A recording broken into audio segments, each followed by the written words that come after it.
Queen Elizabeth deliberately and shockingly degraded Camilla before she passed away. Camilla was focused on a single piece, the identical pearls that used to adorn Diana's neck.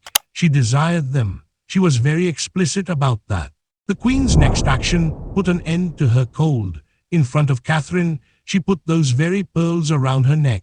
However, Camilla's humiliation just strengthened her resolve. With a desperation that astounded everyone there, she pushed for more, demanding diamond after jewel. The Queen then took her last action. Camilla never anticipated the final choice she made before passing away. She still hasn't fully recovered from it. The surprise attack. Camilla's world fell apart the instant Catherine entered the chapel. The royal family had assembled at Windsor Castle's St. George's Chapel in April 2021 to bury Prince Philip. The entire globe was observing. All of the world's cameras, reporters, and royal observers were focused on the chapel. Grief weighed heavily on each member of the family as they filed in one by one, cloaked and divided. Then Catherine entered. There was a gorgeous, flawless 4-strand pearl choker around her neck. And the instant you saw it, your stomach would drop if you had any knowledge of royal history. Because those pearls weren't ordinary ones. Diana had those pearls. The world fell in love with Princess Diana when she wore the exact same choker for the return supper at Hampton Court Palace during the Dutch state visit in November 1982. The same pearls that had been kept in a vault for almost 2 decades, as no one was deemed deserving of wearing them. Take a moment to consider that. Waiting, unopened, in a box for almost 20 years. At her husband's funeral, the Queen had just opened that box and put those pearls around Catherine's neck as all of the world's cameras were focused on the royal family. Camilla, meantime, was seated a short distance away. She was immobile. She was unable to produce any sound. Every eye on the planet was watching, and every camera in the world swept across that family every few seconds. With her hands folded, her back straight, and her face expressionless, she sat still. As everyone watched and felt Diana's ghost return to that chamber and the seat behind Camilla, those pearls glittered under the chapel lights. Furthermore, Camilla was unable to stop it. After seeing the video, body language specialists concluded that Camilla's expression was not grief. Her jaw was clenched. Her eyes were steely and flat. Additionally, there was something flickering behind those eyes that had nothing to do with grieving Philip when the cameras got her at the ideal angle.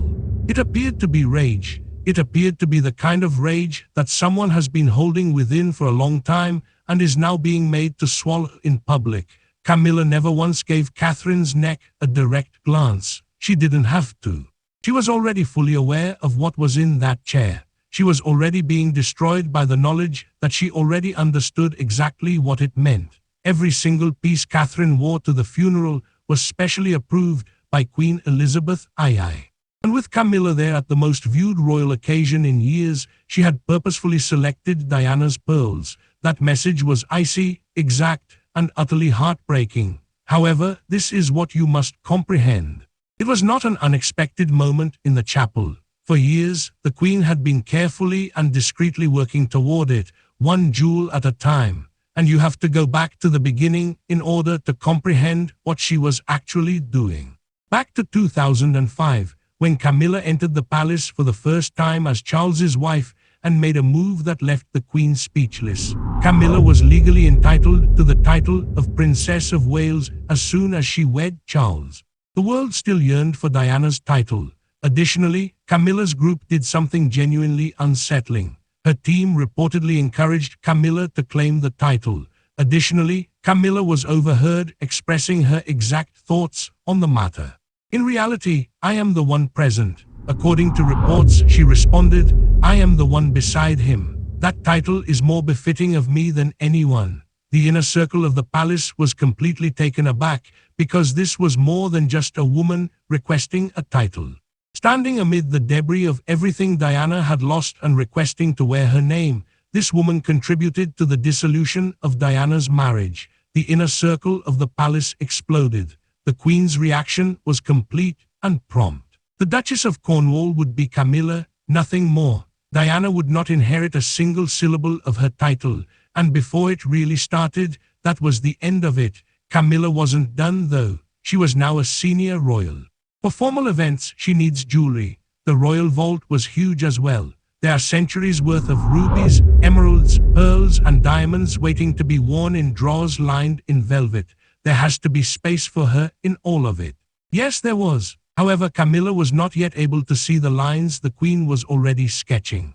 Every request Camilla made was recorded behind closed doors by Angela Kelly, the Queen's personal dresser, and the one who literally controlled access to every piece in that vault. Before anything could come into contact with Camilla's skin, it had to be approved in writing. Everyone who knew how that palace operated knew exactly what it was, even if it was presented as routine procedure. Camilla was on a leash. Rather, she was directed to the Queen Mother's collection, which included the gigantic multi-strand pearl chokers secured with enormous diamond clasps and the massive Biron honeycomb tiara. Indeed, they were magnificent, but the Queen had picked them with icy precision since those items were from a bygone era. They were exquisite artifacts devoid of life, no bearing on the monarchy's living future.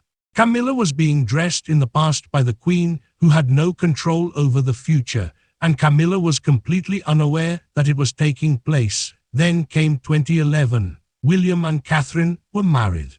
The world was enthralled with her as she walked down the aisle at Westminster Abbey, wearing a tiara that was taken from the Queen's personal collection. Catherine was glowing. Overnight, something changed inside the royal walls as the crowd was utterly enthralled. According to people close to Camilla, the temperature shifted almost instantly following the wedding. According to reports, Camilla communicated through the appropriate channels that she felt she should have precedence over Catherine when it came to choosing diamonds for significant official events, because she was the future king's bride. First access was what she desired. She desired that the vault be used by the Queen to recognize her dignity. The Queen remained silent in utter, purposeful quiet. However, Camilla was unaware of the silent movement occurring in the background. The pearl choker was returned to the vault, and the box was sealed when Diana passed away in 1997, because the Queen realized that the pearls were too traumatic and intricately linked to Diana's memories to just give to anyone. It would have been disastrous if the wrong woman had worn them. She therefore kept that box closed and continued to watch until she came across someone who, in her opinion, was finally deserving of bearing the significance of those pearls without being crushed by their weight. And for the first time in almost 20 years, that box was discreetly opened in the months following Camilla's declaration that she wanted valuable gems. After being cleaned and ready, the choker fit perfectly around Catherine's neck. The Queen's first blow struck precisely where she had intended, one deliberate moment that Camilla was unable to contest and would never be able to openly move on from.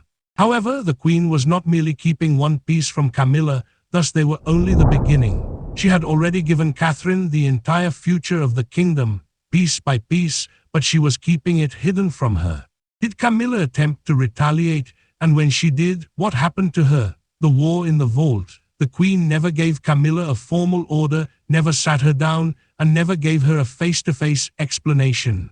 Through diamonds, she talked. The message grew louder and darker each time she opened the vault for Catherine and closed it for Camilla.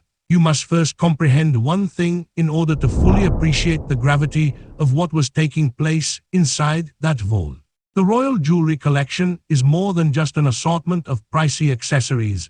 Each piece has a centuries-old history, memory, and significance. Even more weight is carried by the most significant elements. They bear the monarchy's visual identity. Therefore, the Queen was not choosing what to wear when she made her decision. She was choosing the future owner. She had already decided what she wanted to do. The Nisam of Hyderabad necklace is the most valuable item in the entire royal vault. It is a masterwork by Cartier. The arrangement of geometric diamonds is so exact that it resembles architecture rather than jewelry. The Hyderabadi king gave it to the Queen as a wedding present in 1947, and she wore it in the first iconic photos of her reign. These portraits found their way onto currency, stamps, and history books all throughout the world. There's more to that necklace than jewelry. It is the outward manifestation of the Elizabethan period. The the picture that came to mind when people thought of a youthful, strong, beautiful queen. Camilla was never able to reach it. The queen never gave anyone an explanation for her thinking. She was never required to. However, those who saw her intently fully comprehended it. Camilla would never hold the throne for very long. She was older. She was a latecomer to the royal family. Before William and Catherine took the throne, she would only serve as queen consort for a brief period of time. She was a transitory figure, important, to be sure, but still transitional. Furthermore, you don't give a woman who is only passing through the most priceless and historically significant jewelry in the entire kingdom. You lend it to the woman who will be standing there in 20, 30, or 50 years, bearing the burden of the monarchy long after everyone else has passed away. Catherine was that woman. Catherine has always been the one. For an important event in 2014, the Queen approved Catherine's loan of the Nissim of Hyderabad necklace. It was worn by Catherine. The entire globe witnessed it. Additionally, the Queen moved decades of visual prestige away from Camilla and squarely onto Catherine in that one evening. It wasn't a subtle message. It wasn't a coincidence. Catherine's story now contained the most valuable item in the vault, the one that characterized the Queen's own time period and identity. Not Camilla's, never Camilla's. However, Camilla persists. According to palace insiders, she started to become more methodical and deliberate around this time. She began publicly praising certain works in front of the Queen and the staff. Then came the moment that reveals all you need to know about Camilla's willingness to go. Camilla expressed her admiration with the Cambridge pearl brooch during a private family event. Before you to comprehend why what transpired next is so tragic, you must first grasp what this brooch actually was. Wearing this was not appropriate for broadcast occasions or diplomatic receptions. The Queen carried this brooch with her every day. Over the course of her 7 decades in power, she wore it to milestone photo sittings, modest daytime engagements, and Christmas programs. It was one of the most identifiable representations of her unwavering, steady presence. It was more of the Queen herself than a piece of jewelry. You won't believe Camilla's next move. Silently, she inquired as to whether she might wear it to an impending engagement. The unimaginable occurred the following year after the Queen grinned and remained silent. Catherine received that brooch. Not for a portrait, not for a diplomatic reception, nor for a state event. The first official combined portrait of Catherine and Williams was released in 2022. The Cambridge pearl brooch was prominently displayed on Catherine's chest for the world to see, and it was also the most photographed and frequently shared picture of the next generation of the monarchy. Camilla never received a response to her request. Not with a yes, not with a no, just erased entirely. Responded in platinum and diamonds in a picture that would be shown on walls for the next 100 years in a public and permanent manner. The wedding jewelry of Queen Alexandra came next, and for Camilla, this one contained a very particular kind of poison. You must learn the true meaning of this necklace in order to comprehend why. It was a diamond and pearl set that Queen Alexandra received as a wedding present back in 1863. From that point on, it was inextricably linked to the title of Princess of Wales. Camilla had been refused the same title. Diana's name was still etched into every word of the title.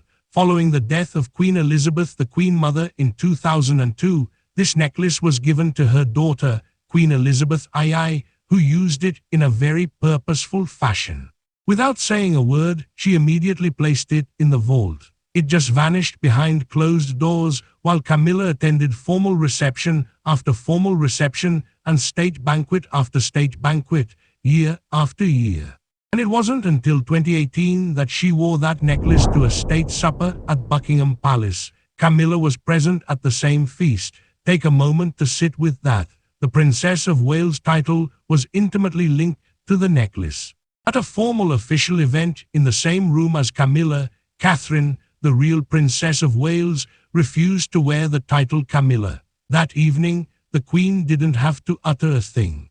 Everything she had decided not to say was screamed by the jewelry. Camilla was aware that a decision had been made without consulting her by now. there was an unequal distribution of the vault. It was being guided, and it was always going in the same direction, straight at Catherine and away from her. So she did something that nobody was surprised by. She visited Charles. Charles started subtly pushing for Camilla to be given greater visibility through jewelry access, whether she pushed him explicitly or he observed it and made the decision to take action. He and the Queen raised it. And this is what the Queen did. Camilla always boosted Catherine at the same time as Charles fought for her. She bestowed upon Catherine something greater, more important, and more historic. Each time Charles moved ahead on behalf of Camilla, the Queen responded by further integrating Catherine into the monarchy's heritage. Camilla did not benefit. Everything went to Catherine. And Charles immediately and bitterly realized that he would not prevail in this conflict with his own mother. This is something Camilla still did not anticipate, though. These are the obvious wounds because of the magnificent necklaces and the well-known tiaras. She is able to follow, comprehend, and at least make sense of those. However, the bits that no one was discussing were the most devastating. The quiet ones, the intimate ones, the ones created out of love, the blow to oneself. They are diamonds that speak directly to the heart and jewels that speak to governments. Because the great necklaces and the historic tiaras were about power, legacy, and the image of the crown, Queen Elizabeth II was fully aware of this distinction and protected the second type much more strongly than the first. However, the calm, intimate pieces were about something very different. These had to do with who the Queen trusted with her personal life and who she felt should be able to carry on not only her public persona, but also her real life. At this point, Camilla's rejection became profoundly and irreversibly personal rather than political. A portion of that tale was already conveyed by the Cambridge pearl brooch. For 70 years, the Queen wore it. It was her regular self, her silent, unwavering presence. It wasn't just a refusal of a jewel when Camilla requested for it, and the Queen handed it to Catherine for a portrait that would characterize the following generation while grinning and remaining silent. When the Queen looked at both ladies, she made a decision on who she truly trusted and who she wanted to take on her identity after her death. That woman was not Camilla. However, nothing at all, cuts as deeply as the Edinburgh wedding bracelet. And before you can get what it meant that Catherine received it, but Camilla did not, you must comprehend its origins in order to comprehend why this piece is so painful. By royal standards, this bracelet is modest. If you allow yourself to feel it properly, the narrative behind the platinum set with diamonds will completely hollow you out. It's not grand, theatrical, or the kind of thing that makes headlines at a state dinner. Princess Alice, Prince Philip's mother, had one of the most tragic lives in the royal family's history. Doctors who did not comprehend her had diagnosed her as mentally ill. She was institutionalized against her will and brutally separated from her children. Nearly everything she owned was lost. She eventually concluded the material world had nothing else to give her, so she gave up everything and lived inside Buckingham Palace in a nun's habit for her last years. Growing up, Philip was aware of his mother's suffering, her loss, and the kind of suffering that is kept under wraps and never discussed in public among royal families. Additionally, he disassembled his mother's tiara and had the diamonds reset into a bracelet as a wedding present for his bride when he was ready to wed the young woman who would become Queen Elizabeth II. The most valuable thing he owned was being given to her. A fragment of his mother's damaged, complex, and intensely loved life, as well as a portion of his own past and pain, were changed into something she could carry with her every day. For 73 years, the Queen wore that bracelet.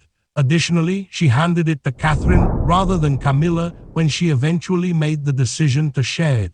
Consider the true implications of that choice. This was the Queen's most personal possession and the tangible representation of her union. A young prince's love for the woman he was deciding to spend the rest of his life with, and a mother's anguish gave rise to this tale. After examining every woman in the royal line, the Queen concluded that Catherine was the only one deserving of carrying that history and wearing that love on her wrist. For many years, Camilla had supported Charles. Legally, she was his wife. She held the same senior royal rank, attended the same festivities, and sat at the same tables. Despite all of that, the Queen refused. Catherine receives the bracelet. This is where it becomes increasingly darker. There were no written guidelines regarding any of these works. The Queen never issued an official edict. She never took the time to formally sign documents or record her intentions.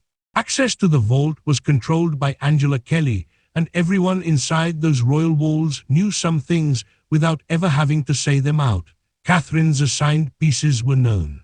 They were a system that was developed covertly over many years, communicated solely by action, and was hard to oppose because nothing was ever formally documented. Thus, Camilla would never be able to do so. You cannot file a lawsuit over a bracelet that was given to you without any paperwork, or a brooch that was never explicitly guaranteed to you. Catherine was surrounded by a wall constructed by the Queen that had no windows, doorways, or weak spots. Camilla could see right through it. She was unable to pass past it by even a single inch. Then Queen Elizabeth II passed away at Balmoral Castle on September 8, 2022. And overnight, all of the locks in that vault were switched. After 17 years of being excluded, controlled, steered, silenced, and routinely denied, Camilla now had access to everything. What did Camilla do with it then? She set everything on fire. The fallout. When Camilla moved, the Queen was hardly cold. One of the largest collections of jewelry in human history was now completely open to her. 70 years of the Queen's meticulous, purposeful architectural curation are waiting to be claimed in drawers lined with velvet. Every drawer's key was in Camilla's possession. The Breville Emerald Cocosnick tiara was her first significant move. Before you can comprehend why wearing this tiara made such a huge statement, you must first understand what it is. The tiara is quite intimidating. It is framed like a throne by a platinum lattice of diamonds encircling a single 93.7-carat emerald. It was made in 1919 and entered the royal collection in 1942 when Dame Margaret Greyaville, a society hostess, gave the Queen Mother her whole collection of jewels. After the tiara arrived, it practically vanished. Queen Elizabeth II kept it entirely hidden for 70 years, not because it wasn't beautiful to look at, but rather because it was dangerous. The tiara's origins were unclear in a way that unnerves diplomats, and it had been obtained during the bloody, chaotic aftermath of the Russian Revolution. The Queen was aware that a reigning monarch using that tiara on a global platform would provoke inquiries regarding the murky and violent history of the transfer of some aristocratic valuables during that time. The monarchy was unable to provide answers to these questions. She left it there after locking it away. She only ever allowed it to be worn once, when she lent it to Princess Eugenie for her wedding in 2018, a private family event that was securely removed from any global attention. In late 2025, Camilla wore it to a significant diplomatic event at Windsor Castle. With each diamond on that tiara, she was making a statement. There are no longer any rules. I'm here now. Everything that was withheld from me is now available to me. I'll take it all back. The world did observe, but not in the manner she had hoped. In a matter of hours, diplomatic specialists and royal pundits started posing the same queries that the Queen had spent 70 years trying to avoid. The unsettling concerns about aristocratic wealth and its true source, the revolutionary beginnings, and the opaque providence. In one evening, the Queen's 7 decades-long protective shell of cautious secrecy vanished. Camilla had not triumphantly revived a long-forgotten masterpiece. She had unintentionally destroyed the barrier the Queen had erected around it, allowing all the awkward questions to pour in. She wasn't done, though. The Nigerian president traveled to Britain for an official state banquet in March 2026. The late Queen's special Cartier bracelets were heaped on Camilla's wrists as she arrived. Above them sat a tall sapphire tiara that filled the room, and pieces that Elizabeth had worn as modest daily staples rather than as big declarations. She was showcasing each piece as though it were a prize, a victory, or someone who had finally gained access to a place they had been denied for decades and wanted everyone in the room to see what was within. Then Catherine showed up. The lover's knot was the only tiara she had on. You must now fully see the significance of what that tiara signified in that room that evening. Queen Mary commissioned the lover's knot tiara in 1913, and it is neither delicate nor light. It is renowned for being nearly unbearably heavy and is constructed from magnificent cut diamonds and 19 dangling pearls set in silver and gold. Wearing it, Princess Diana claimed to have a headache so bad she could hardly go through an evening. Nevertheless, she continued to wear it since it became her crown and signature, the item that gave her the appearance of her true self. Because giving this tiara to anybody else, especially Camilla, would have been a disastrous misinterpretation of what the nation still felt about Diana, the Queen had taken great care to ensure that it went to Catherine. The tiara was able to shine once more since the Queen made sure Catherine would be its next custodian. She let Diana's memory live on without being tainted by the tragic and convoluted past of the 1990s. Therefore, Catherine didn't need to stack anything when she entered that banquet wearing it. To make her presence known, she didn't have to declare access, show off her conquest, or pile on carrots. The lover's knot perched on her head as if it had always been there, as if Diana herself had put it there, and as if it was waiting for her. In that room, every single camera turned away from Camilla. The room felt something as Catherine entered wearing the lover's knot, not because she had more diamonds. In fact, she had fewer. The weight of Diana's legacy, the Queen's purposeful support, and 17 years of silent, patient, unwavering grace all came into the room at precisely the same moment. Compared to Catherine, Camilla had more gems on her body, more pieces, more carats, and more unrestricted access to the vault than she had ever experienced. And without exchanging a single word, she lost the entire room in an instant. Because this is the reality that has been the focus of the entire narrative, Camilla would never be able to obtain one item from that vault, not even after the Queen's departure. Not even with complete access to all of Buckingham Palace's closed cases, velvet boxes, and drawers. She was unable to win the Queen's support. She was unable to gain the private trust. With a silent smile, she was unable to receive the brooch. She was unable to have the bracelet made from the tiara of a deceased mother. As everyone watched and felt Diana's ghost permeate the room, she was unable to put the pearl necklace around her neck on purpose. This is the worst aspect of it all. Camilla is legally able to request the pieces that Catherine presently possesses as Queen Consort. Catherine's access is not protected by any official written designation. No written paper, no regal decree. None of it was ever recorded by the Queen. Thus, in theory, Camilla may request the return of the lover's knot at this time. She might request the pearl necklace. She could request the wedding bracelet from Edinburgh. Nothing on paper can stop her either. She won't, though. She knows in her heart why she won't. Because Camilla would not inherit the Queen's legacy if she took those items from Catherine. It wouldn't grant her the respect, confidence, or endorsement that those gems currently possess. It would merely demonstrate to everyone that she is the type of woman who pursues goals that were never intended for her. That was a lesson she learned. Over the course of 17 years, she gradually, painfully, and publicly learnt it. A few feet away, in a funeral chapel, she discovered it while Diana's pearls glowed on Catherine's neck. When she requested a brooch and the Queen simply grinned, she discovered it in the quiet. She discovered this at a state banquet, where a woman wearing a single tiara won the room despite having every prize she could locate on her wrists. The Queen has vanished. Camilla has access to everything she was denied for almost 20 years because the vault is unlocked. Because the gems were never actually about the jewelry, she's still lost. They dealt with what Queen Elizabeth II perceived in these two women. One she trusted with her private life, her memories, and her marriage. There was no need for an explanation, so she gave them her most private belongings without saying anything. The other, on the other hand, was correctly attired, adequately decorated, lavishly supplied, and kept at a constant, deliberate, and cautious distance. Long after all the women in this tale have passed away, the diamonds will remain unaltered and cold in their velvet casket. However, the lady wearing them will always determine how much light they cast, and that woman's identity was determined long ago by Queen Elizabeth II.